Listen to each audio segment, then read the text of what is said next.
Hey everyone, welcome to the Oasis Podcast. I'm your host, Miss AJ. Thanks for tuning in. An oasis is something that provides refuge, relief, or pleasant contrast, and that is exactly what you can find tuning into the Oasis Podcast. This will be a space where I and special guests will be cultivating intentional and honest conversations about life's journey. So what are you waiting for? Subscribe now. Also follow us on Instagram at the Oasis Podcast. That's TheOasis Podcast. Welcome back to the Oasis Podcast. Thank you for joining us again. On this episode, we are here with Miss Keesh. Hey. And Vision. And we will be discussing struggles in the workplace. But before that, how are you guys doing? How you been? It's been a while. I'm doing good. I'm back in school. That's it. That's it? You just in school? School's life right now, School is life. School is life. How about you, Vision? I'm alright. Same boat as Miss Keesh. School and work and school. Well, I'm not in school, so it's been working and living life and adulting, which is very exhausting. Well, let's just jump right in it. We had some conversation before we started recording, right? Struggles in the workplace. I think everyone can relate to this in some shape or form. And so let's just jump right in there. So let's start out by talking about what exactly we do, right? What is our job titles, responsibilities, and just give a brief description of what your work environment is. So I'll go first. Okay. Go first. I work for a nonprofit organization located in Brooklyn, New York. We focus on youth development in a particular area. And my job title is College Retention Specialist, which focuses on providing retention services for those who are at school or even at vocational training, but also assists young adults 18 to 24 who may not have went straight into school but started working but planning to go back into school. So I provide the planning workshops. I help with the financial, their TAP applications. I assist them in the social emotional aspect of being a student, because once again, you add another role to the role that you're already living. I'm the human diary, the case manager. You name it, I'm everything for these kids, and I love it. I do a lot of workshops. I try to bridge the gap between the high school program and the young adult program, because many of them are graduating from high school to go straight into college. And my work environment is very lax. To be honest with you, what I'm wearing today is what I wore yesterday. So that's how I can tell you how lax this is. Ripped up jeans. Ripped up jeans. Okay. Baggy t-shirt, Converses, Jordans, you name it. It's not like a professional non-profit program, but we dress this way because we want to relate to the community, and there's no reason for us to be wearing button-up suits just to, say this is our title, instead of just being at home with the community and just being able to walk through the projects and be like, yep, and keep it moving, or come to this place. I need to see you. I need to talk to you. So, yeah. Okay. Sounds good. Vision? I work for a nonprofit that services adults with autism throughout the tri-state area. Essentially, I am a life coach. Therefore, I'm giving them the skills and tools they need to be able to survive everyday life as if they were not diagnosed with an intellectual disability. So I have people that I support where I'm teaching them how to read. Some of them are how to train travel. Some of them are how to find a girlfriend. Some of them, it varies. From learning how to cook to learning how to do laundry. Essentially, it's my job to train them how to do that. Okay. And what's your work environment? It varies. I have people that I support that require a lot of attention and maintenance, and it could be very high strung. And I have some that requiring none at all, and at least the physicality part is very low key. So it could vary depending on the day, depending on the person. It could vary. So is it mainly in the community, or is it in someone's home? Is it in an office? That's a good question. All three. I am in the community, mostly, helping them find resources, things like that.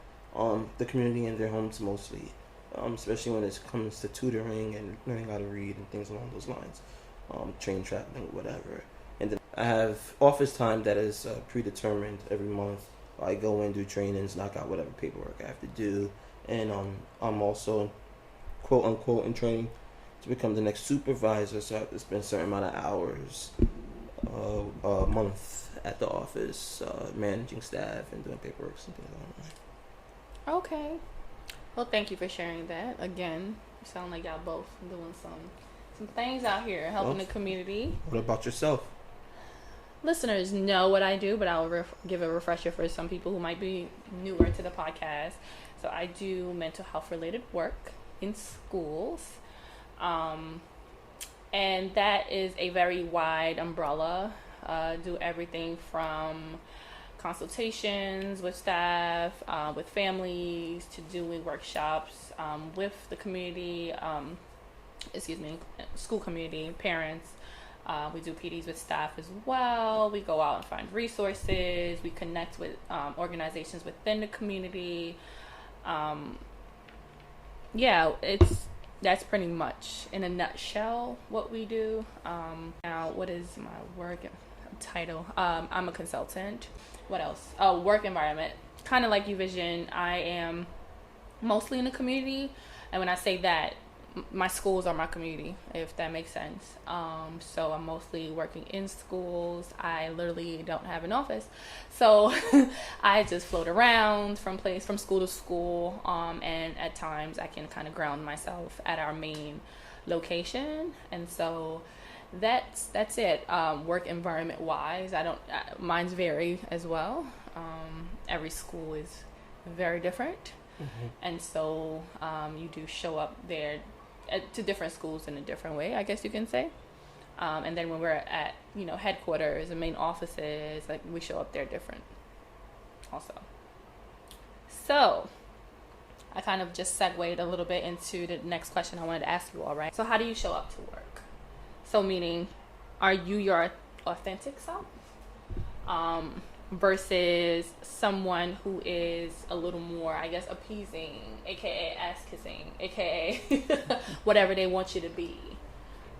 Would you like me to go first? I show up as is. Mm-hmm. It varies from day to day depending on my mood, how I wake up. So I don't ass kiss.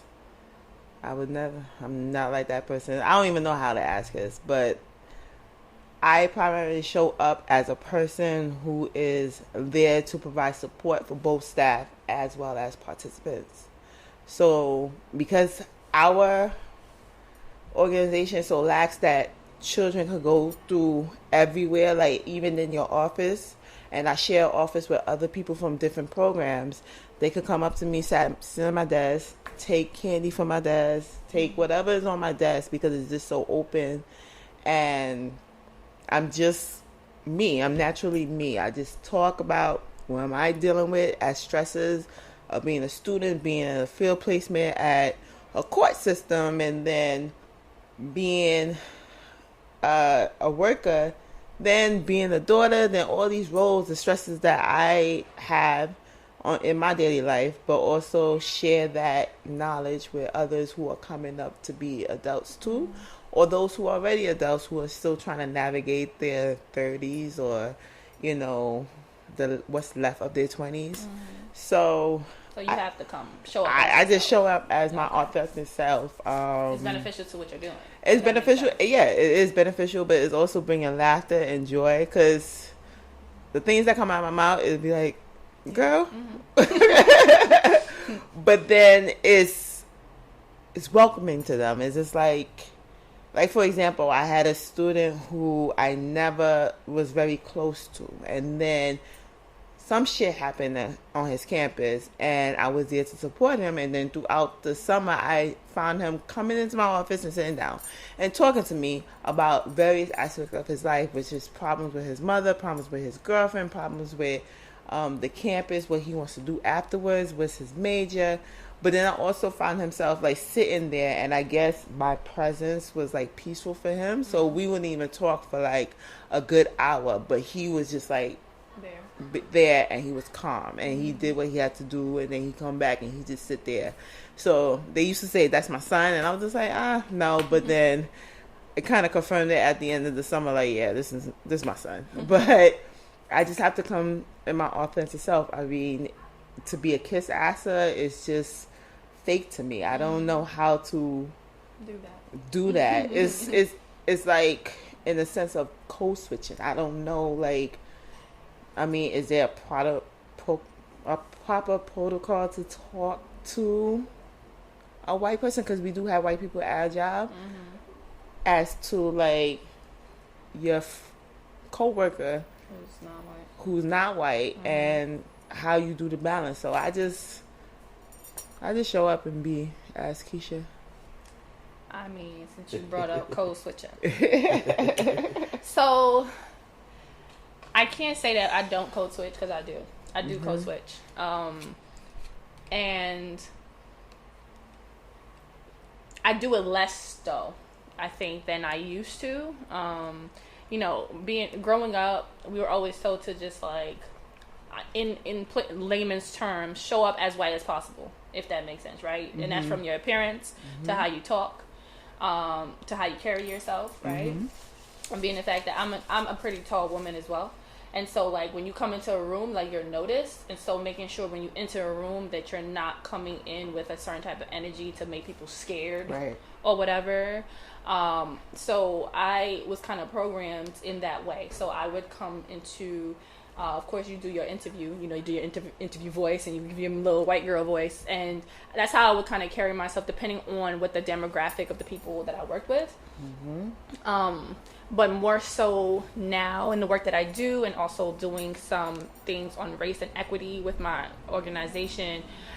Now, I show up as black as possible now, honestly, on purpose, you know what I'm saying? Like, I'm talking about head tied up, you know what I'm saying? Locks are swaying even, like whatever. I'm talking about, you know, Onks, Africa, everything, into the spaces. And now, but I do find myself sometimes in certain conversations or among certain colleagues, I feel like I have to code switch for them to, one, not be excluded from the conversation, if that makes sense. Because the dialect tones that we, you know, just how we're conversing, they wouldn't understand. So I feel like I do that for their inclusion, not to, like, not to make myself you know, like, if that makes sense. That makes sense. As opposed to before, trying to make myself more make them comfortable. No, I don't know how to explain it.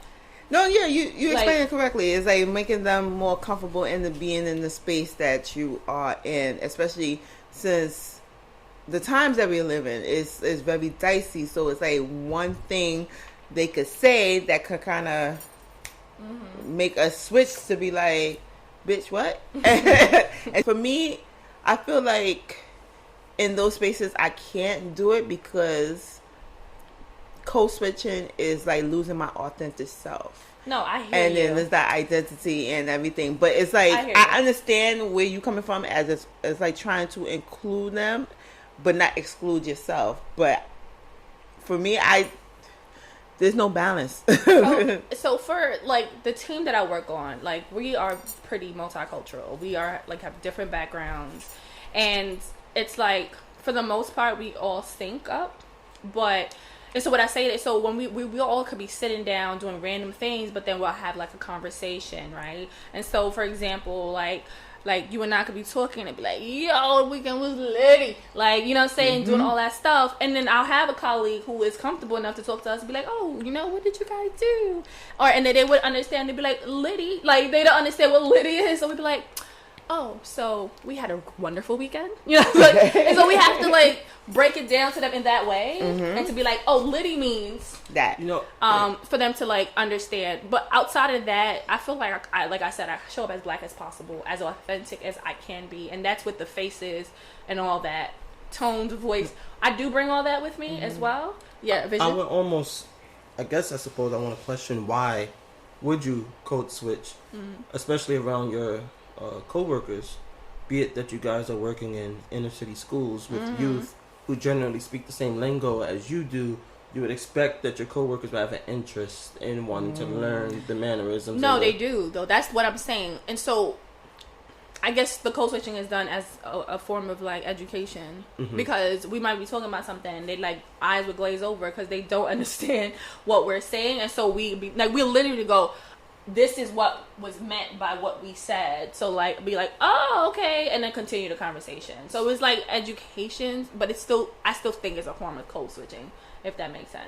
No, it makes sense. My question is, the coworkers that you work with, are they aware of their privilege? Oh, yes. Yeah. So they talk about it all that. Okay, good. Because it's the same thing that at our job, we now doing the transitioning where, so we do talk about race and equity, and I was part of the racial equity team, and we had to talk about the differences in salary. Like we had that difficult conversation of like, I'm the most like, so I'm not trying to like gloat or anything, but like I am like the most qualified or like the most educated out of the whole organization.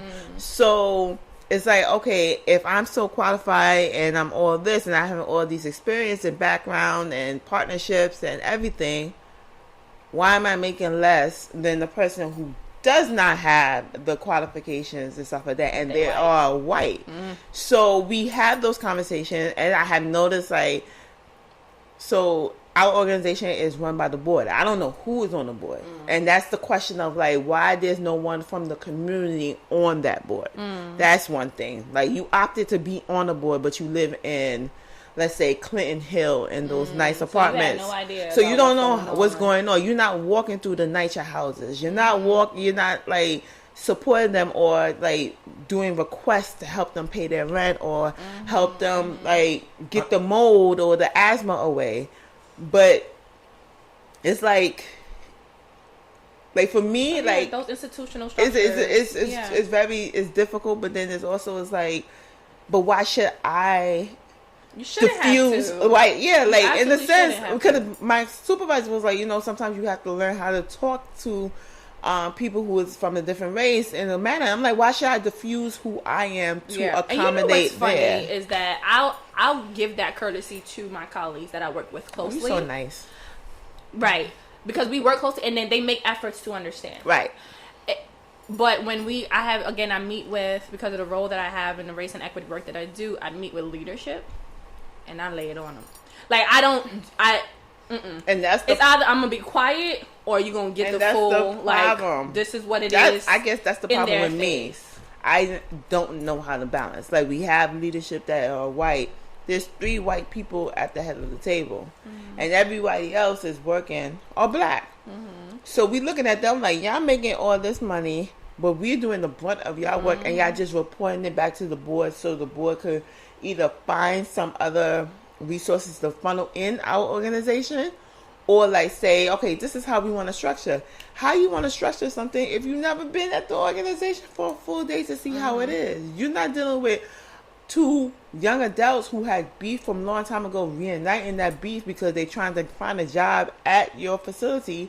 You're not dealing with a kid who lost their best friend. You're not dealing with a kid who lost their mother from a murder. You're not dealing with that. We're dealing with that. So as somebody who once was on a board of directors, and just to answer that, for somebody who once was on a board of directors, and someone who had to take orders, like, right up under the board of directors, I can answer that question is because when board of directors and board members are donating their money, they want to see how their money is being spent and how it's being provided, how the service is being provided. And if they don't feel that their money is being allocated properly, they are going to, withdraw whatever services, whatever case may be. So, if I'm giving you $100, I want to see the $100 spent and being used the way how I want it used. And that could go many ways. That could go for exactly, like, literally how you spend it, but that could also be the people you hire and how they interact with whatever program that I'm servicing. When I was a board member of said board that I was on, I was lucky that majority of the members of that board were African American, Afro Caribbean, Latino, Afro Latino. That was the community I lived in. And yes, you had said major donors who were white or whatever case may be, but because minorities were the majority of the board, our voices held a little heavier. Therefore, we could hire the people who sounded like us, and we could advocate for the people who talk like us. We knew the power in that. Whereas people who generally join these boards and giving them money, they normally aren't the minority. The majority of those boards are normally, we know how that goes. Yeah. So therefore, they want to see it like how they would do it. And I'm saying that from my experience being a director at a major, one of the top 10 major nonprofits in America. I'm not going to name them because it was a shitty place to work at. But nonetheless, as a director, I had to take information from board members. And as a black man in the South who was 6'4" with dreadlocks, and have white directors telling me that my button down and Clark's was not professional, or things along those lines. So they wanted me to dress like them. Therefore, I had to wear a staff shirt every day, when the person who was immediately under me didn't have to. But he was white with a beard, and I was black with dreadlocks. Therefore, I don't look like I work here. So I had to wear a staff shirt, and the person under me who worked for me didn't have to. So you see where I'm going in that regard. But with my current job, my experience is a little bit different from the two of you, because presentation matters, because I am in their homes as well as in their communities. So if I'm working in a Jewish community with a client who's Jewish, as a tall black man with dreadlocks, I stick out. Wow. So now I have to present myself as quote unquote the safe black man. Therefore, when I'm entering your apartment complex, your security guard isn't stopping me saying, "What are you doing here?" Right. I have to be able to code switch when I'm talking to security guards and parents, so that way I can actually get inside the home, so parents feel safe with me inside their home. But as well as security is a big thing, especially when you're dealing with people with money. When I'm walking into these $1 million homes, and I got to talk to the doorman, I have to be able to advocate for myself in a way that they understand and they don't feel threatened. Now, the privilege of that is, once I'm there, it's a wrap. I'm black as ever. Once I get cool with the parents, it's like, you Jewish? Nope. You Muslim? Nope. You Christian? Nope. I practice the African religion. Y'all call it voodoo. Y'all call it this. And it's cool, because that's something I wouldn't be able to say once I'm in the doors. But now I'm in the doors and I built that trust, I could be as black as I want to. And in regards to the office space, I have a really reckless smile. That's just me. And my bosses know it, and they cool with it. My highest boss is an Italian lady from Red Hook. So, she got the reckless mouth. I got a Caribbean woman who's a boss, reckless mouth. And it's just the New York way. So we're able to be that and be our authentic selves within the office. Now, once our CEO pops in, turn down the Jay-Z and put on some Frank Sinatra. But when he's gone, you could turn DMX on now. So my nonprofit organization is in Red Hook. So my question to you, as a former board member, were you a regular participant? Not participant. Did you participate or spend the day at the organization that you were a board member at? So yes. So I was privy enough to be able to be in high school, an employee, a part-time employee of the company, and be a board member. Because I've done so much with that job, they value the input of the younger up-and-comers in the company. Therefore, I was allotted the space on that board. So I spent a lot of time there, to the point that when we we started, because I was so involved, we started a program inside my high school when I was a senior. So I was literally in school, in between classes, going to work, and then after class was over, I run down the block to my other job with the same company. So I was able to be involved within the community from that respect. But also, as a board member, the majority of the people from the board, even though the majority of them, or the higher up members may have been white, were from East New York. Now, they might have been old white people from East New York, like grew up in the 60s or 70s in East New York, 80s in East New York, when there were, still a lot of white people there, but they were familiar from the neighborhood, so it worked out in its best interest. We were familiar with the neighborhood, we could all get along and agree with that. But in my other experience, where I worked for people under the board, when I was under the board as a director, I've seen where people who don't live in the vicinity of, when I worked in Charlottesville, Virginia, people who lived outside of Charlottesville, who had millions and millions and millions of dollars, I saw that they did not understand or didn't know how to interact correctly with the neighborhood. So yes, I've seen and experienced both. And the best way I dealt with it was, I'm here. Yeah. They could fight you as much as you want on how you're spending funds and how you're doing this or how you're doing that. But Jay-Z once said, men lie, women lie, numbers don't. So when you bring results and the results is right, what can you do?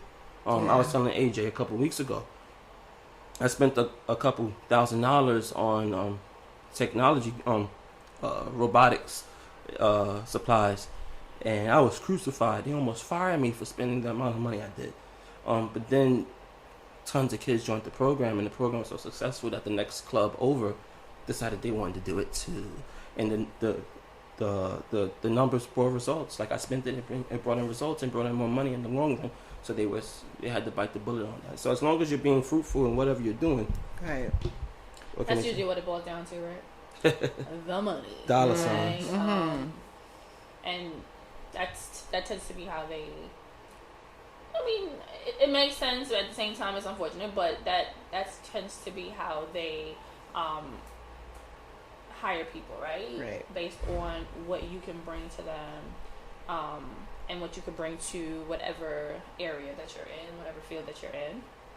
So, I know that, of course, when we have these, this actually depends on the job, right? Right. But we tend to work in, like I say, all our work environments are different, and some of us have offices, some of us don't. In those spaces. So we have coworkers, right? So how are those dynamics for you? How do you view coworkers? And can coworkers be friends for you? Coworkers can be friends for me, and every job that I ever had, I still maintain friendships with them. This job, because we are so alike and we talk about shit, we talk about other people and stuff like that, it's like coworkers could be family, but also they could be your truth holders. They could be your advocates. They could tell you that, hey, your slip is hanging. Like, let me tell you how to finagle or speak up or advocate for your job in a manner that you may not be able or kind of privy to. So because I sometimes don't have a good way to express myself, I have a co-wife who understands what I'm saying and is kind of express it in a way that I could say it to whoever I need to say it to, whether it's supervisors or another coworkers. Now, some coworkers could step over the boundaries and act like you owe them something. So, unfortunately, I had to lose a coworker who was a good friend. And I'm on the friendship that we had because it was over something small, but his actions made it bigger. And it made me realize, like, oh, you're just the type of person that probably use and manipulate to get things. And you talk about shit. And I'm the type of person that is not a confronter, but I'm a backer. So what I do is I slowly back away from your life. Like, I will stop talking to you. However, he used that situation to say that he was a victim. He was the person that that was harmed in this interaction because of what I did and based on his past trauma. I understood his past trauma, but don't make me the face of it, you know? So I had to learn that although some coworkers could act as mentors or work wives or work husbands or something that kind of make you feel seen and heard and comfortable, there's other coworkers that use a situation to kind of manipulate and make you look and make you feel like you're the bad guy. And then you have to realize that I came in this space, yes, to have a good work environment, but I don't have to be a friend, basically. I don't have to always be there for you when you need it, or like if you want stuff, you can always come to me, like, and bully me to get you stuff because you feel that you have that power over me. Yeah, I was raised from the school of everybody ain't your friend, and me too. You don't go to work to make friends. Yep. Period. And so I always carried that mentality. I always carried that in my head when I started new jobs. That I came here to do what I needed to do. I came here. I'm not going to be a nuisance or a jackass, but I'm not here to be no one's friend either. I'm not going to let people into my life and be privy to that, to what's going on behind the scenes. You just see work, AJ, and you don't see nothing else. And fortunately, I think that was shifted for me a few jobs ago, where you spend a lot of time at work, right? Depending on the job. Sometimes you go above and beyond when you're young and dumb, because I do. Anyway, we'll talk about that later. But I do think you spend a lot of time at work for some people, right? When you're trying to really build yourself, find yourself as a professional, you'll sit here and put the hours in.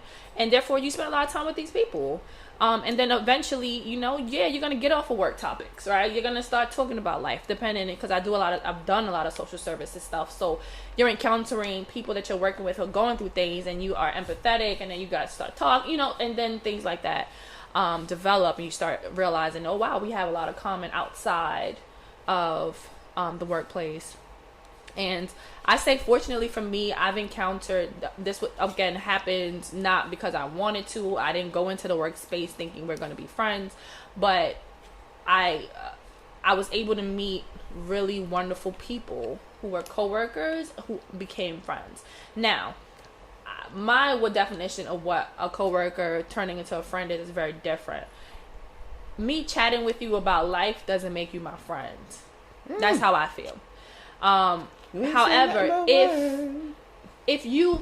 I've invited you to my home, you are my friend. My personal space, my family. Period. Correct, right?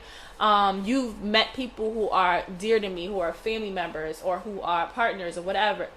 Now we are friends, right? It's not just we are both upset at our boyfriends and we're like venting. No, you still my coworker, sis. Like, we're not friends. Right? Oh, we go to grab a drink even after work for happy hour. We're still not friends. We can talk. We cool though. We cool. I got you, but we're not friends. But I've been fortunate, I think, for the few jobs that I've had, I would say my mid-20s, I guess you can say, I still carry those people with me that, we've been to each other's baby showers. Well, I ain't got no kids, but I've been to their baby showers, their kids' parties, and met their husbands and their partners and their family members, and just go out to just hang out. Like, yes.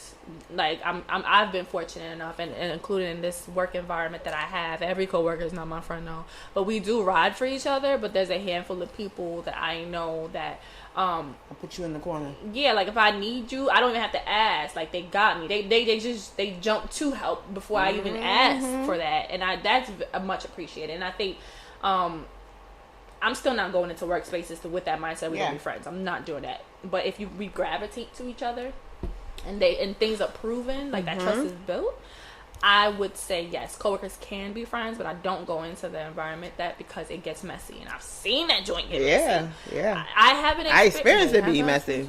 No, as a supervisor, I experienced people I supervise go through some nonsense. Like, I've seen that, and like it became a whole thing that completely changed our work environment and how they work, because they were supposed to work together, and then now I had to separate them and make sure. It was just so much. And I've also seen other times, right, like it just was nasty, and it changed the whole feel of the office. And so this is why I don't play them games. I make very clear that I draw lines. Boundaries. Yeah, definitely, exactly. Boundaries are very important. Mm-hmm. Very, very important. How about you, Vision? I used to be very much like you, actually, AJ. Until I moved down south. And when you're in a small town, small city, the people that you end up working with are more likely to end up being your friends. Those people end up, in small towns, small cities, people grow up together.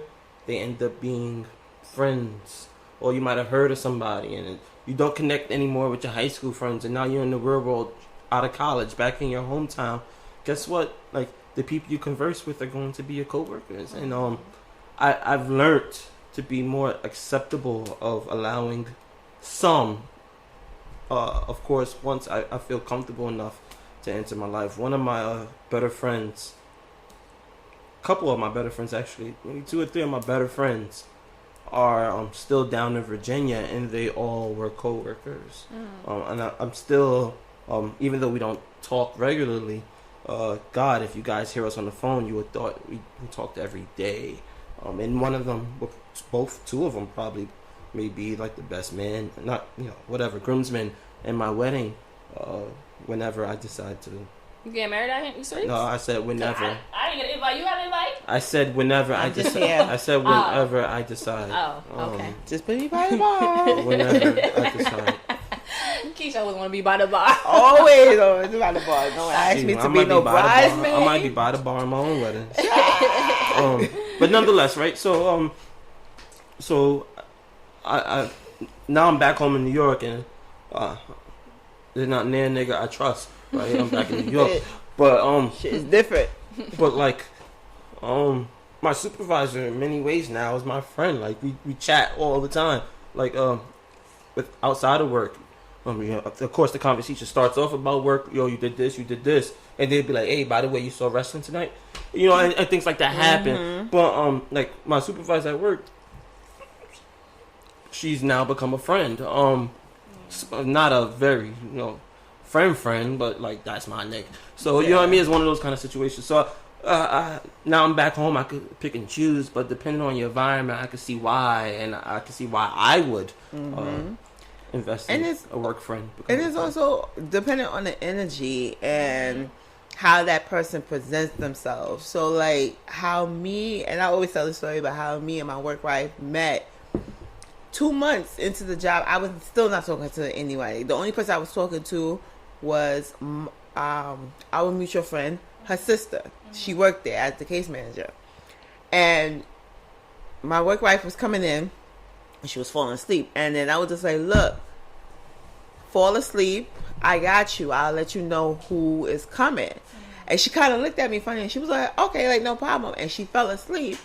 And the head was coming. I tapped her on the shoulder, and she went back to work. And then that's how we started being close, and we was feeling each other's energy. She could trust you. And she was allowed to trust me. And then she was even saying, she was just like, you every day I came in, I said hi to you. You didn't really want to say bye back. And I said, well, back from my previous employment before I worked there, I had coworkers who was distrustful. So it's kind of hard for me to kind of see how, yes, this environment is very relaxed. Everybody shares desk. It's a very open space. But I'm not too sure about your character. I'm not too sure about who you are.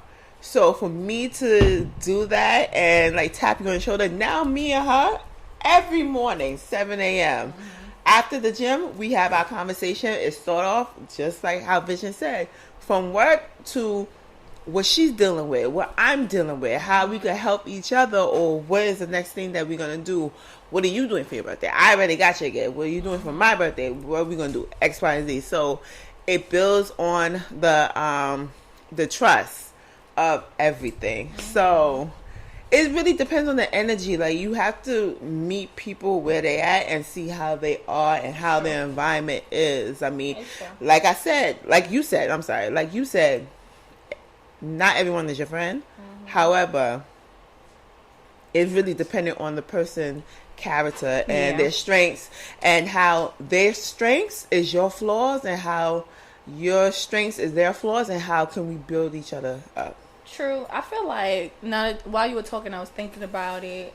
I think I connected better with those colleagues who kept the same energy even when the supervisor was in the room. You see what I'm saying? Mm-hmm. Like, when we all together, we talking our shit, that's one thing.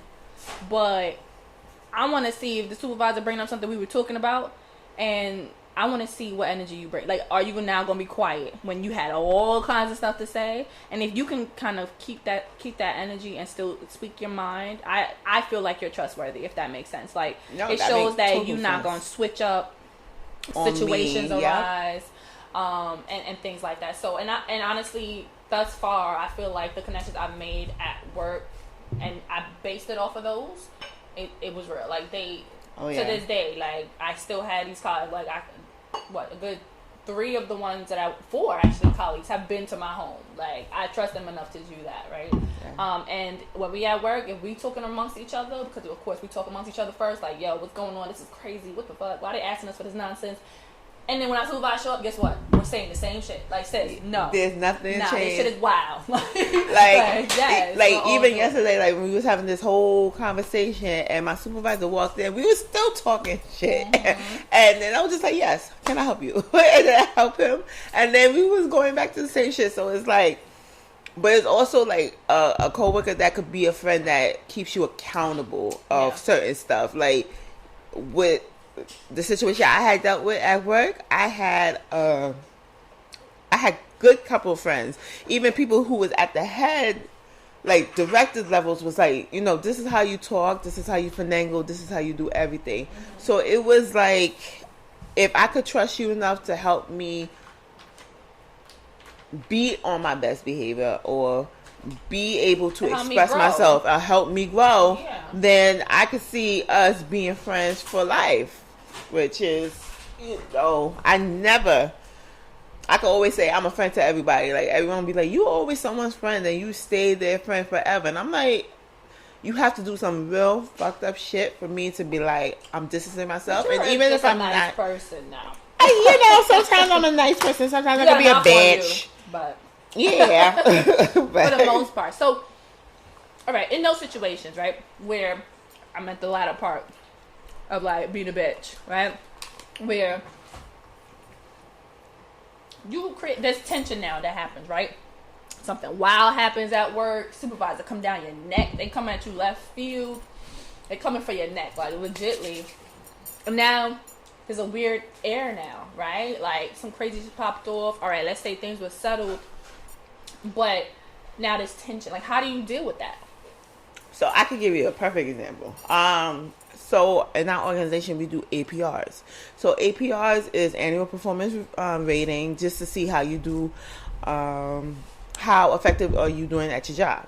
So it starts off by having the supervisor send you the core responsibilities of your job, and you reading it, and then you write what you have done. They write what you have done and what you need to improve on, and then y'all both meet to kind of move forward. Mm-hmm. So meeting with my supervisor always canceled. Every one-on-ones, we have weekly one-on-ones, he always canceled. And then we had our APR meeting, so I was able to do it. Mind you, I'm still in school. I'm doing a field placement at school then, and I'm still logging into my job at my field placement just to be on top of my work. Mm-hmm. So he telling me, oh, you meet these numbers, you did this, you did that, we're proud of you, blah, blah, blah. But didn't go into, like, the latter stuff that I did. Until I flipped it and I saw after the meeting what he wrote. And I cried over the weekend because it was like, we have weekly supervisions. If you said if I'm lacking some way, or like if you said a superior saw me goofing off, in our supervision, you should be able to say, you know what, Keisha, someone came up to me and said X, Y, Z, A, B, C. You're not doing that. So I demanded a meeting. And I talked to him. And I basically say, you don't support me in anything and everything I do. Which is what a supervisor's supposed to do. You don't do nothing. You're not even telling me what I'm doing wrong at my job because you always upstairs. When you leave, I'm here until 8 o'clock, 9 o'clock at night to start this thing all over again. You don't support me. And we had a big falling out. Like, I wrote back on the APR, like, I have a supervisor who is ill-equipped to support me in any manner in regards to emergencies or dealing with YAs, etc. And because the APR is how it is like it's based on raise. Yeah. So this was this weird air, like, okay, are you going to give me a raise or not? I got a 1.5 raise out of the, I think, 3 or 5 range. And it was a weird air between us because I told him how I felt. Like, I was suppressing it, and I just lashed out at him. And many of my coworkers was like, you have to understand that you have a presence about you, whether it's nice or whatever. Like, you tell people what's on your mind, but you also suppress it because you don't want to seem like you step over the boundaries. So it's tension in the air, and you allow that tension to grow, but you have to also finesse it in a way to help you grow as a productive worker. Now, is there tension between me and my supervisor now? No. Is he still intimidated? Yes. Am I allowing that to stop me from doing my work and being effective? No. However, I did address certain things that he was doing during the summer that made me feel like I'm on the verge of quitting. So I guess he recognized that there's certain things that he been doing wrong, that he thought that how he supervised me was good in a way that he supervised other people. Right. And you can't do the same. It's not one size fits all. Not everything good for the goose is good for the gander.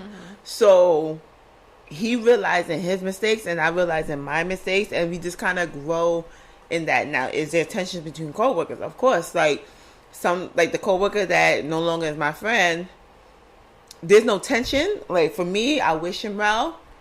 Praise be to him. But he has that unresolved tension with me. Like, he wants to make sure that he's heard and being seen, so it could make me feel uncomfortable. And I'm just looking at him like, you're stupid. I don't even see you. I don't see you. Like, you don't exist in my life. But okay. And this tension with coworkers where it's like, are you doing your job? Are you doing your job? Am I doing everyone's job?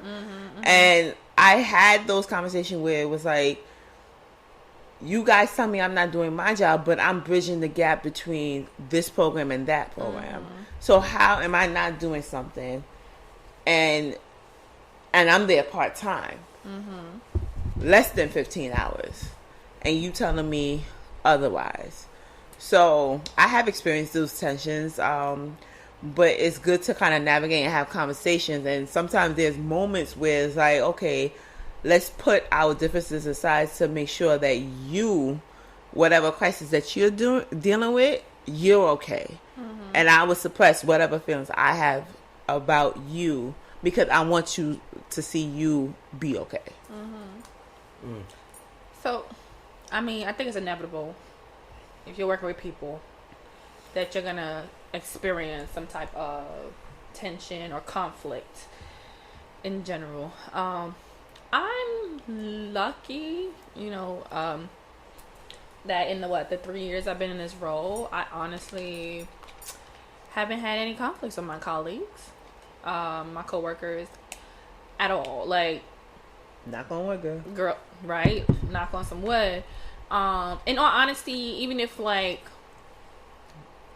if we disagree with each other, it's on some like, that's how you feel, cool. And then we just move on. But I also think we have a unique work environment too, where our supervisor has created that, where it's not like I'm above y'all. We all on the same, like, I respect y'all opinions, which I have to say. And when she can't do that, she makes that clear, like, y'all, this is what it is. So, and we'd be like, all right, we don't argue, we don't fight it. But in regards to my colleagues, we don't work in the same office together because we're at our different schools. So when we do come together, it's like, oh, wow, it's nice. It's so good to see you. Like, I haven't seen you in a little while. And so there's not a lot of space or time and space to, like, fight or to be upset or anything like that. And if we do spend more time with each other, we're meeting on our own, or we're, like, working together, right? We're co-facilitating something, and so we're already assisting each other. So when we do interact, it's a lot of helping. It's not a lot of tearing down. Now, other teams and they be tearing each other down, and I don't even understand how that works or why. No, because we get praised for how we work together and how well we actually like each other, like, but I've had, of course, experiences in the past where I've had issues with supervisors, not so much colleagues, because I get in the mindset of, like, you ain't nobody to me, you don't do nothing, like, being upset at you or messing with you don't affect my paper in any way. So it's like, next, like, I don't care, right? But when it comes to supervisors, like, when it comes to evaluations and they try to play you, when it's like, whoa, we've been here this whole year. Like, you said nothing. Like, we're not going to do that. And certain things like that, I do speak my mind. I'll do something very similar to what you did. I read it. I ponder, right? I collect my data and my receipts. And then it's like, no, don't get hyped because you win this title. Like, don't do that. No, we got the same accolades. Like, we literally had the same degree right now. Like, nah, you know what I'm saying? And I pull out my receipts. We can have a conversation, but for me, the relationship would never get to be the same. In all honesty, that's how I feel. It will never be the same. That's for me. how I feel. And this is the reason I left my last job, because something similar to what happened to you, we've talked about. For, like, again, she didn't really supervise. I think, and for me, a supervisor is someone who guides you, who helps you professionally to become better. Who it's recognize not an you overseer. Exactly. Who recognize you but not condemn you. Correct, right? And so if you see me slipping, be like, sis, you slipping. Let me help you, X, Y, Z.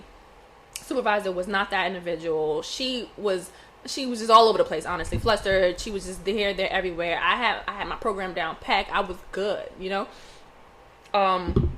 So just, again, didn't really meet with me really for supervisions. Wasn't really giving me saying things that I need to improve on, but was giving me praise, because I was also getting praise from outside of the program. So it was very, like, confusing, getting evaluations saying, oh, well, I think you can do better in this area. And I'm like, right, you're right, I'll take that. I wish I actually had something that I can learn from, because you didn't give that example. And point blank period. Like, if we're gonna go at it, we're gonna go at it. Evals are not just for the employee. Everyone should get evaluated, you know what I mean? Yeah, of course. Period. And people don't understand that when you're getting evaluation, it's not just, oh, tell me what's wrong with me. It's also, hey, this is where I feel you can support me. And so if you don't feel supported, let them know that this is where I need support. And so we had that discussion, but for me, it created a lot of tension.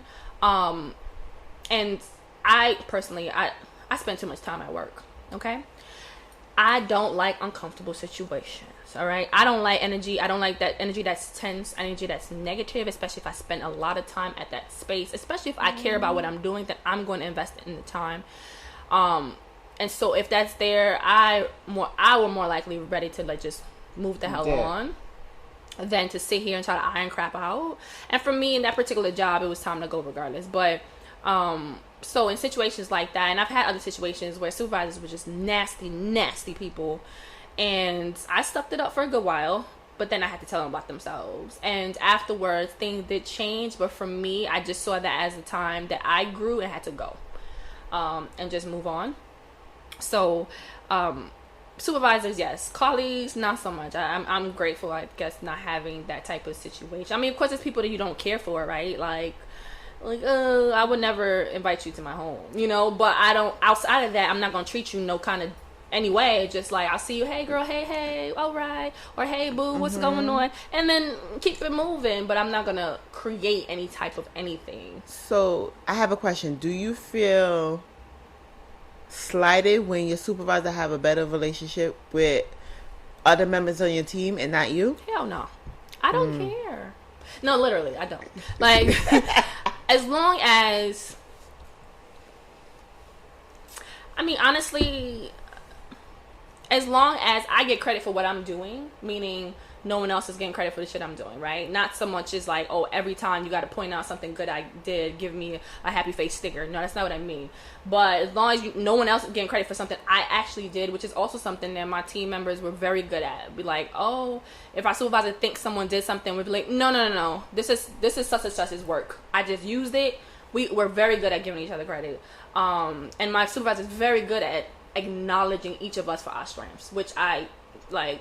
I've been blessed in this regard for that as well. I don't care. Like, my supervisor, again, she's from the Caribbean, right? A majority of us are, but again, we have some white colleagues as well. Latino, no, I'm not sure. No Latinos that I know of.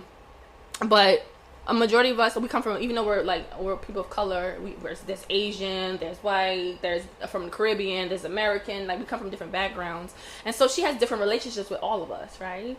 And some of them, they come from if you come from the same country, right, you bond a little bit different because you guys can talk about back home and all that stuff. I don't come from there, so it's cool. Like, okay, you guys can talk about the foods and stuff. That's not where I'm gonna connect with you, right? And I'm okay with that. And we all have our different connection with each other for different things. So I don't get jealous on that. And honestly, the less you see me, the happier I am. That's cool, sis. Like, don't come for me for nothing. like as long as, for me, if I hear no word, it's good word. Like, oh, I'm good, I'm straight, all right, and I'm good with that. I don't need to be a good word. I don't be chatting with you, kiki all the time type stuff. I respect my supervisors. I feel like I have a good relationship with my supervisor, but at the same time, we're not friends. Yeah. Right? And I always keep that. We're not friends. Because at the end of the day, I strongly believe for anybody. Yeah. If it comes between you or them, guess who they're going to choose? They're going to choose themselves. So I always remember that piece, to be honest. You've been quiet over there, Vision. What you thinking about? No, I was just letting you guys talk. You guys had a lot of information. And then you're going to say we took over the conversation. I didn't you say didn't get a chance to speak. Go ahead, Vision. I didn't say that at all. Tension with coworkers. You guys want to know what men think when their women come home and talks about their situation with their coworkers. What? Out our mouths, you might hear like, "Damn, babe, that's crazy," but men, we don't care unless it becomes something where we're being competitive for a position or a dollar amount.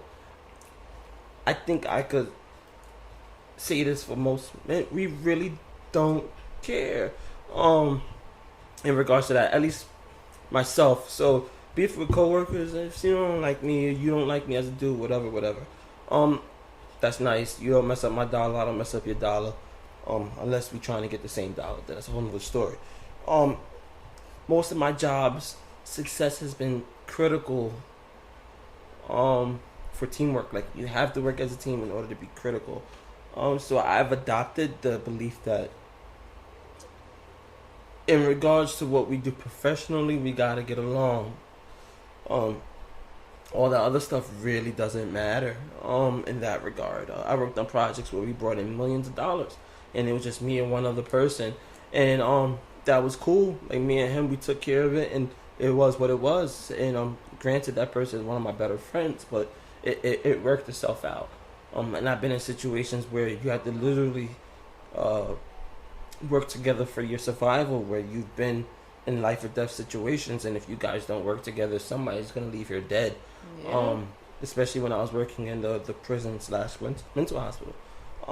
And I've been put in situations with people I don't like, and I've been put in situations where I had to make decisions to protect us all, and it caused dilemmas and disagreements. But at the end of the day, we all went home to our families. So that's the respect. I mean, that's the aspect I put on it. As long as I get to go back to my family, and as long as I get the same dollar amount that I get every other Friday, I'm good. Like whatever you hold personally, whatever I hold personally is fine, as long as nobody's money is messed up. Everybody don't mess with my money. Don't mess with the check. That's it. Outside of that, you agree with it. I do agree with it. I'm getting to that space right now where it's like,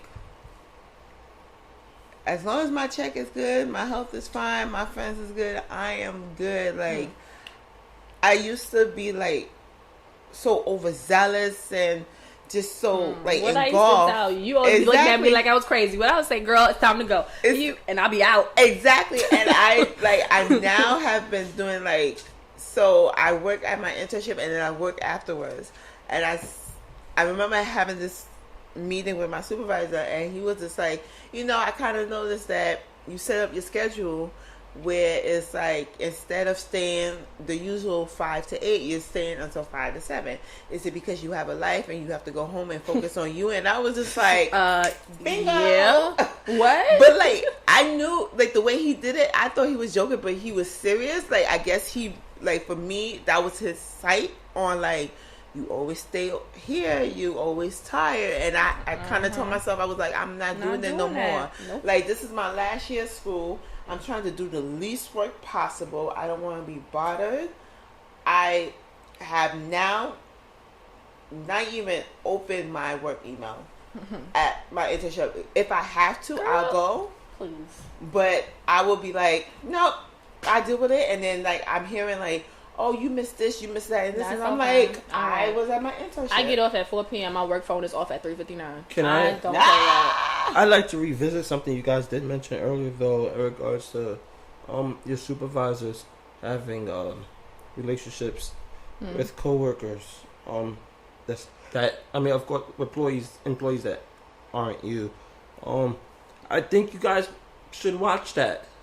Why? And I think you guys should be mindful of it and not just not care. And I say that because, I guess my approach with every job I enter, I'm looking at my opportunity for growth.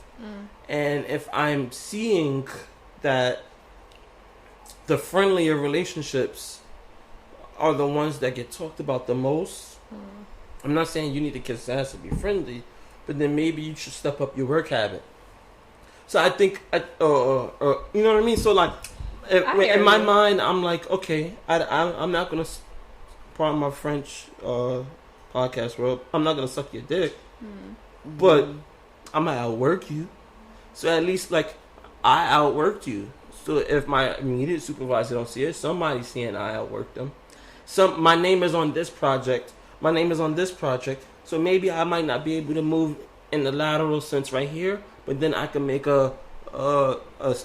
I could switch over to this department and then make a move up over here because I've outworked whatever I've done over there. So I think you should care, because I guess from my perception, every job I get, I'm always trying to figure out what's the max position where I can max out at, as far as professionally. So with that mind state, I'm trying to look like, all right, he might get this because he's buddy, but guess what? I'm gonna get the next up title because I outwork you. So yeah, my job doesn't even work like that. So being cooler with the supervisor doesn't really get you anywhere, because in all honesty, a supervisor doesn't really control much. In honesty, so man, I hope your supervisor ain't one of your listeners. She know what it is. She tell us the same thing. Like, she know what it is. I mean, for me, again, some people move very differently. I feel like my work ethic, my work ethic, and the quality of my work always speaks for itself. You may not like me from a hole in the wall. You don't like how I enter a room. You don't like my presence. You don't like whatever. But when you hear me speak, when you hear me do my work, you see that I'm about my shit. So I say that to say that even when I've had instances with my supervisors where we had disagreements or anything, or whatever the case was, the core of it, they can't say I don't do good work. And I know that will always speak for me. And so if someone else gets a position where I don't feel that they should have, I can speak to it, and then I can pull out the receipts. Right? And I can be like, okay, there's no reason this person should have got this, because here are my numbers. And so clearly something more is here.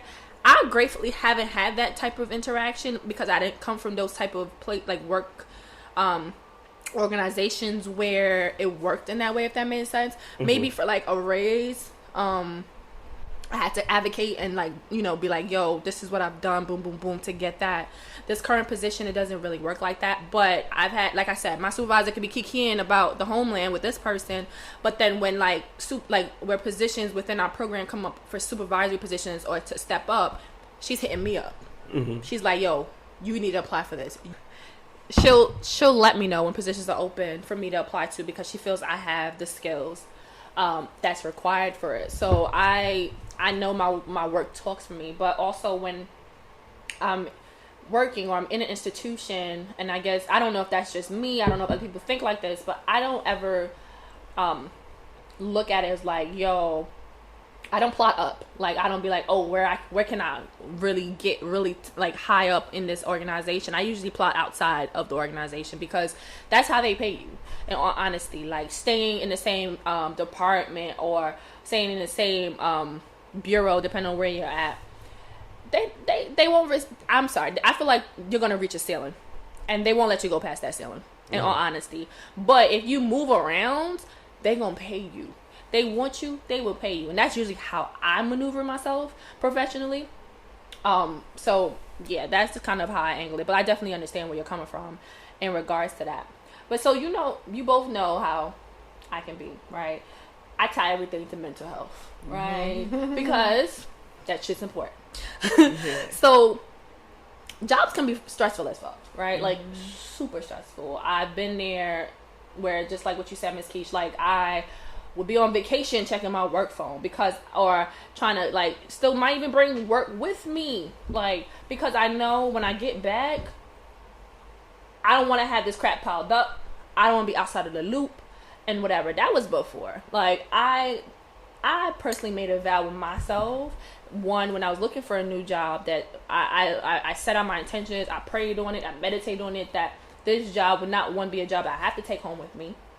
It's not a job, and I mean that mentally and actually, right? And that I would have a good work environment, good colleagues, and so far I've checked most of the boxes. However, the job is still freaking annoying, right? Because I think outside of working for your damn self, I think everything's annoying, right? Yeah. But checking in regards to, do you guys check in with how a job is affecting your mental? Like, is it healthy for you? Do you look at, is a job healthy for you? And do you have that marker when enough is enough? So because of the APR, I had to learn certain things, like certain boundaries, and checking in with myself. Like I said, like, because I have so much on my plate, because I'm a student and I receive grants and I have to oblige by the grants and do research, etc. It was very taxing on me, and because of the APR and what it has done to me, I had to switch everything up, because I didn't notice how my overzealous of trying to be the model employee was fucking me up and tripping me up emotionally and spiritually and mentally. So because of the APR, and I thank God for the APR, because the APR kind of really put everything in perspective. Like at other places, like I'm logging into my work email just to make sure I'm in the loop and making sure everything is done, for not to be appreciated and just to be condemned for certain things. Like, yeah, I could have a tough way of speaking to people, but that's been done on me, so I shouldn't feel like I have to sugarcoat shit to appease certain people or kind of tailor my language to appease certain people. So yeah, like I had to learn the hard way, and just now I've been tapping out in the sense of I'm focusing on me, what I got going on, and what, like I said, my schedule on certain days that I'm part-time is from 5 to 7, and once 7 o'clock hit, I gotta go. Like, don't talk to me. I logged out. Send an email, send me a text, whatever. And I focus on me. Like, if I'm trying to lose the additional 10 or 15 or 20 or even 40 pounds, I gotta go to the gym at night. That is my way of dealing with all the stress, the anxiety, the emotions, the turmoil, the challenges, also the successes, onto the weights or the treadmill. So I have learned to tap out. I have now is more of, Keisha, this is your last year of school. Fuck everybody. You got 2 hours of work. Whatever you could do in that 2 hours of work, kudos to you. Leave. Be out. It is not the end of the world. People need to understand that when you have a job, it could really be impactful in your life. Like, it makes you feel like, one, you're doubtful of the skills that you possess. Two, you're doubtful of yourself because you can't present in the manner that your coworker probably could present. And three, like, you feel like everybody is moving up and, in a sense, being supervisor or being supervising people, and you're just holding down the fort for yourself. And sometimes that shit hurts, but then you just gotta realize at the end of the tunnel there's a light, and that light will guide you to your next journey. This is only temporary. Your next journey is I would say, the stage of what you have learned now to showcase at that. So, Miss Keesh, because we known each other quite some time, has my motto not been fuck these jobs? Exactly. and I'm like, and it took me, and I think it took you this long to actually be like, no, because I work at that nonprofit for 2 years, and I was busting my ass while I was in school. And it took this one APR from a supervisor who came from being a coworker to now being a supervisor, who said, told in his experience to be like, fuck this job. Like, I don't, like, I'm clocking out. Like, and it's so funny. Like, my transition has been like quick, to the point where I'm offering advice to my coworker who yesterday they fucked up her check, and she was like, I'm not coming to work. And I said, look, you have every right I validate your feelings. You have you set the stage for someone who takes your job to like live upon. However, focus on you. I've been telling you this for years now. Focus on you. Focus on that business that you want to make. Focus on what you want to do for your community. Focus on whether you want to go back to school or you want to just get a certificate. Focus on you, because you have given so much to this job that you can't. You forgetting yourself in the process. So for me, all the time. You told me all the time, and it took this APR, and after the summer, it was just like, fuck this job. 9 to 5, I'm gone. Like, leave me alone. You are replaceable. You know? And it doesn't matter if it's not your own business. It's not, like, you are replaceable. And these jobs will replace you. So you can give your blood, sweat, and tears. You can be, the hours can be 9 to 5 and you working 9 to 9. Yeah, They still would say you're not doing enough. Because I've been there before, too, where I literally would work 12 hours. And tired. Exhausted. And it was nothing. Like, it just meant nothing to no one. But yeah, I'm the one stressed, losing weight, just like having digestive issues, because that's where I hold my stress. It was just so much, and they gave no food. Damn. Like, they didn't care. All that. And I adopted that mindset of, look, what hours am I need to be here? That's what you're gonna get from me. Not a minute more, right? I'm giving you, not to say that I'm giving you shitty work while I'm there. You're gonna get quality, because that's what I do if my name is attached to it. Yep. However, I'm not giving you more than what is required of me. Period. Because I am more important, and what that means is the time that I am away from work, I could be working on myself. Exactly. And whether that's laying down on the couch, that is my self-care. Yep. Okay. Whether that's taking a run, whether that's taking a walk to burn off some calories, whether that's going to the gym, right? Whether that's working out, whether that's making a meal, like that, I deserve that. But most importantly, it's so that I can focus on what my next steps are, because I will not be at this job forever. You will not have a forever worker, right? Like, if I don't see my worth moving up, if I don't see my worth, if I'm not being appreciated, and I don't see acknowledged, and I don't see that I have a path upwards, then I'm going to plan out. period. I'm going to find where my next move is, whether it's in the organization or whatever it is I'm doing on my own. And I'm out. And so my mental health always comes first now. My mental health always comes first. I start to feel stressed. You know what I do now? I take a step back. I don't dive in further, which is something I used to do when I was younger. Nope. I take a step back and then I evaluate what's really going on. I figure it out. If it is the job, then I figure out what's about the job is messing me up. If it's my personal, what about my personal? But I always make sure I am good. Like, and even if the job is annoying at that moment, it's high stress, high strung.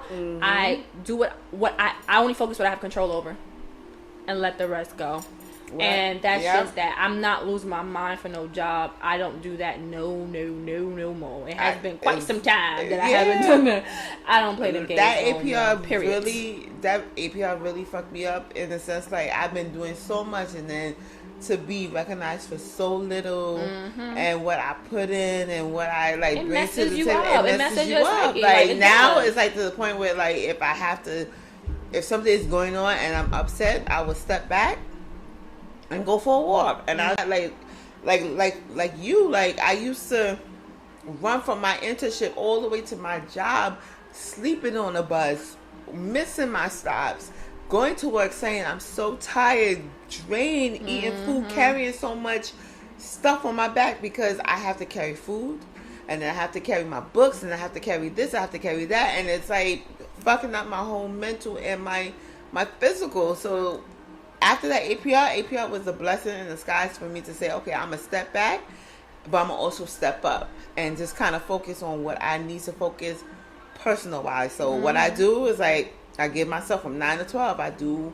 my work, and then 12 to 2 or 12 to 3, I do my work, as in like my personal stuff. And then I go right back into my role, and then I leave, and that's it. Don't ask me to stay until 8. Don't ask me to hang out with you. Don't ask me to do nothing. At 7 o'clock, I know it gets real. I am you don't walking even want to a happy the hour. train Now I'm a drink station. No. I bought this yellow flask for some reason. Yes, I could drink water out of it, but it could fit a whole bottle of wine in it. So when I'm at work, I could be toasty. How about you, Vision? How do you check in mentally with yourself in your job? To be honest, I don't know how, because I'm one of the people that brings everything home. But I've come to the realization to appreciate the things that I am, even though I don't want to appreciate it immediately, that I am and have been through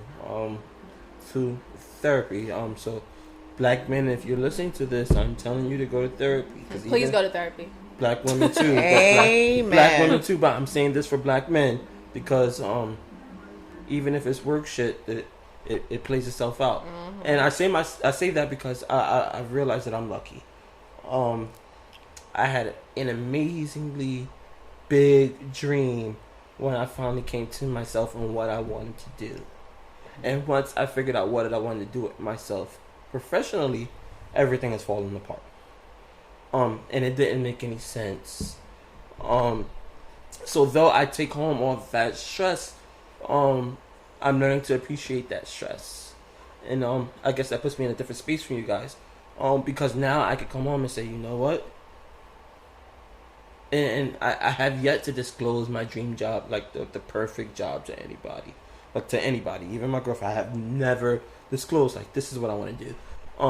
But I know that what it was, and I'm sitting here like, well, whatever client I supported today, he pissed me off because of this. But guess what? You wanted to teach people how to have life skills, and now you have it.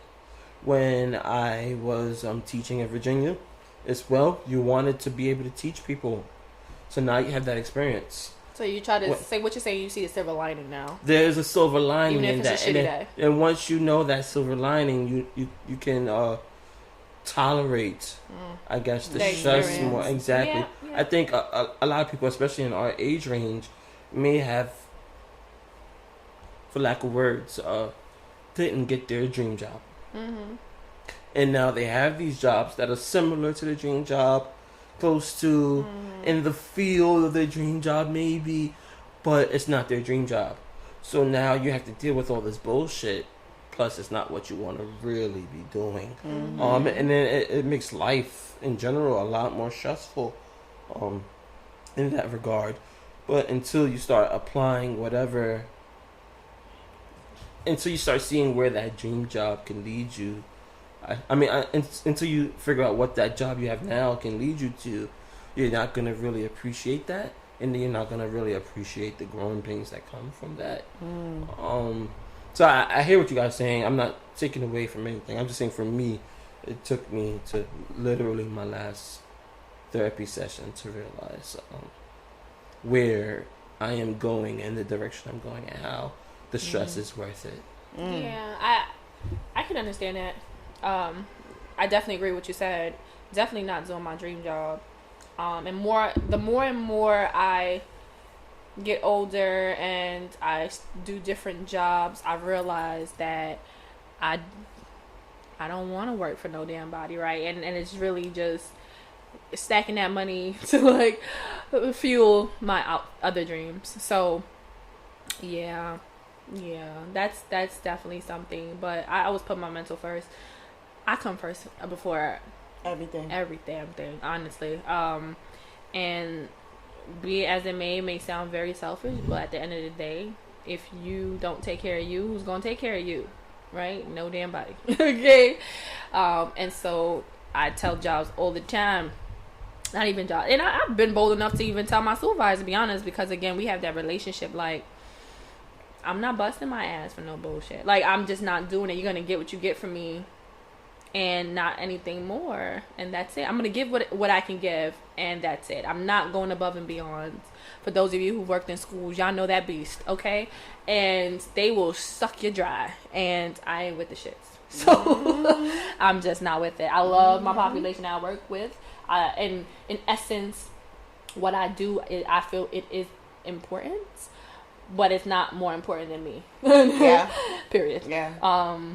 So, since you brought that up, Vision, I guess we can end off with talking about describe your ideal title, describe your ideal job and work environment or responsibility, like whatever it is ideal for you, and how are you making that happen? My ideal work environment. So if I could come in with sweatshirts and compression tights and sneakers, that is my ideal work environment. My job is a real good example of an ideal work environment, regardless of the politics that's going on. I would love to be a director and hopefully supervise people in what I do and how to hopefully, God spare life, create a curriculum where we focus on the social emotional needs of students while helping them retain their school, retain their education, but also advocate for them in different areas of their life. So same field. So you're happy with the field you're in? I'm happy. I'm happy with the field. I'm going to remain in the field. My work environment is the ideal place because I could just come in looking whatever. At least it's professional. Quote, quote. But I would love to be a director. I would love to be a director. So you want to be calling the shots. And I want to be calling the shots of the program and kind of straighten the program, and then how to effectively collaborate with other programs in the community, but also in the organization itself. And just, I think, set a time for whoever I supervise or even myself, an hour where we have to do mandatory therapy. And I think that's very important because we have our own issues that we kind of suffering, and sometimes we mask it doing the work. So I think it's important for us to just have that mandatory therapy time, and it could be from outside agency or somewhere where we just talk about how we feel so we can have a better productive work environment. Be embedded That's actually pretty dope. That's a nice idea, honestly. Girl, you better patent that shit. Patent pending. Okay. How about you, Vision? Not ideally. I'm gonna take that away. I'm going to open up my own education center, and I want to specifically use the words center because I do not want it to be solely an educational campus that we're providing K through 12. I want to charter a school. I want to be able to own real estate so that way I could provide the people in my community a chance to learn a trade if you are above the age. I want to be able to have my high school students graduate with associate's degrees as well as high school diplomas upon their graduation within high school. So that way they could graduate high school with an associate's degree and a high school diploma as well as an associate's degree in said trade. So whether it's graphic design or ophthalmic dispensing or whatever the case may be, as long as they're graduating with a high school diploma and associate's degree, as well as teaching trades that's applicable during high school. So that way, if you decide you don't want to go to college, you can graduate your high school with a CDL or whatever the case may be. Ideally, I see myself as I don't want to say principal, because I believe that concept of being a principal in the education system is very restricted. But I know a gentleman who's a CEO of a charter school, and I love the fact that he's a CEO, because therefore he can decide what is being taught there in that school. I am looking forward to being a CEO of my own educational campus. Okay.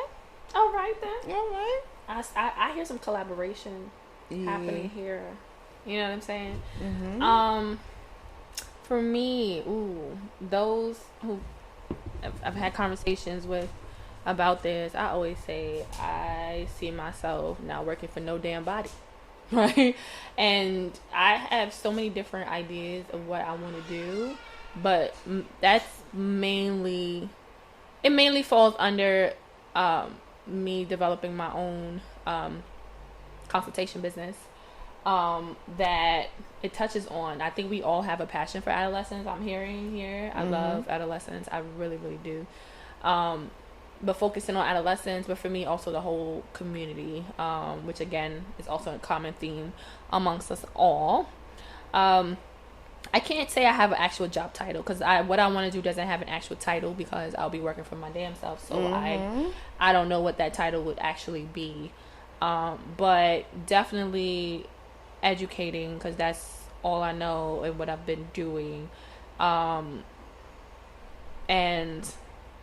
definitely educating, definitely partnering with like-minded individuals that Keesh and Vision, of course. But I also want to dabble in some other things and like similar to Vision, owning real estate to really make the vision of a lot of things that I want happen. Because it'll be mine and I can utilize it how I want to use it, right? And I can allow others to use it, right, in a way that's unrestricted. And I think that's important.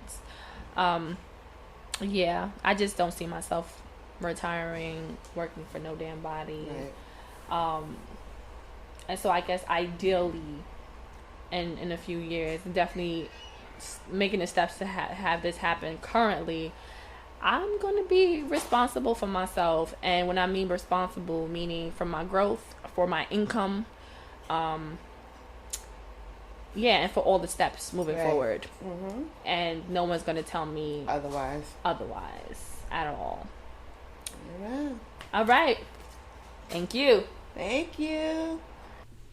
For today's Connection Corner, I leave you with a quote from James Clear. There are 4 types of wealth. Number 1, financial wealth, money. Number 2, social wealth, status. Number 3, time wealth, freedom. Number 4, physical wealth, health. Be wary of jobs that lure you in with 1 and 2, but rob you of 3 and 4. Thank you for joining us. Thank you for tuning into this week's episode of the Oasis Podcast. I hope you were able to find something that resonated with you on your journey. Don't forget to subscribe, share this episode, and like us on Instagram at the Oasis Podcast. If you have any questions or comments, suggest on Instagram or email us at ajaysoasis@gmail.com. Again, that's AAYJAYSOASIS@gmail.com.